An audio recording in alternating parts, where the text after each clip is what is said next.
350 वर्षांची परंपरा जपणाऱ्या भेंडवळ येथील घटमांडणीचे यंदाचे वार्षिक भाकीत आज पहाटे जाहीर करण्यात आले असून या भाकितात देशासमोर नैसर्गिक आपत्ती, युद्धजन्य परिस्थिती आणि अर्थव्यवस्थेवर परिणाम होण्याची शक्यता व्यक्त करण्यात आली आहे. तसेच वर्षाच्या शेवटच्या 2 महिन्यांत पावसाचे प्रमाण चांगले राहील, मात्र अतिवृष्टीमुळे पिकांचे नुकसान होण्याचा अंदाजही वर्तवण्यात आला आहे.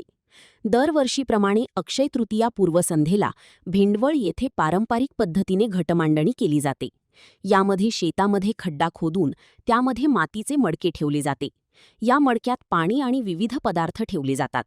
तसेच खड्ड्याच्या आजूबाजूला विविध प्रकारचे धान्य मांडले जाते. अक्षय तृतीयेच्या दुसऱ्या दिवशी सूर्योदयापूर्वी या धान्य व पदार्थांचे निरीक्षण करून त्यावर आधारित वर्षभराचे भाकीत वर्तवले जाते. यंदाही त्याच पारंपरिक पद्धतीने निरीक्षण करून वर्षभराचा अंदाज जाहीर करण्यात आला. या घटमांडणीला कोणताही वैज्ञानिक आधार नसल्याचे सांगितले जात असले तरी राज्यभरातील अनेक शेतकरी या भाकिताचा आधार घेऊन पिकांच्या पेरणीचे नियोजन करताना दिसतात.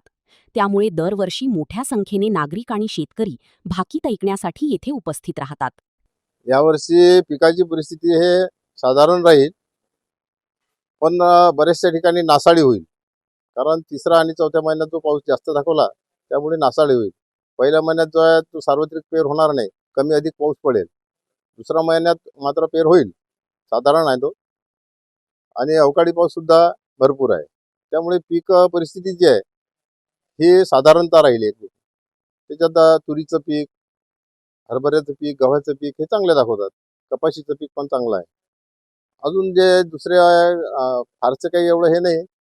पुरी नसल्यामुळे थोडा जे महापूर होतील त्यामुळे नदीकाठच्या लोकांना महापुरामुळे असं पृथ्वीचं नुकसान होईल. देशाची आर्थिक परिस्थिती एकूण एवढी फारशी मजबूत राहणार नाही. युद्धाचा जो परिणाम आहे तो आर्थिक स्थितीवर, म्हणजे एकीकडे आर्थिक स्थिती देशाची ढासळलेली दाखवते, त्यामुळे जो जगातील युद्धाचा परिणाम आहे हा झाल्याशिवाय राहणार नाही. मी ग्रॅज्युएट आहे.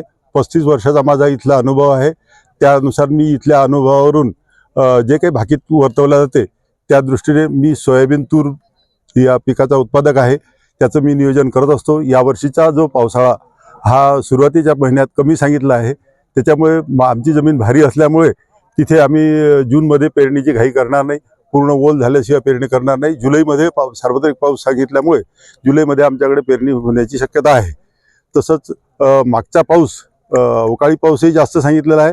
त्याच्यामुळे आमचे जे पिकं येतात, सोयाबीन, तीळ, ज्वारी, बाजरी, या वेळेला जर पाऊस असला तर त्याचं नियोजन करणं हे अत्यंत आवश्यक झालेलं आहे.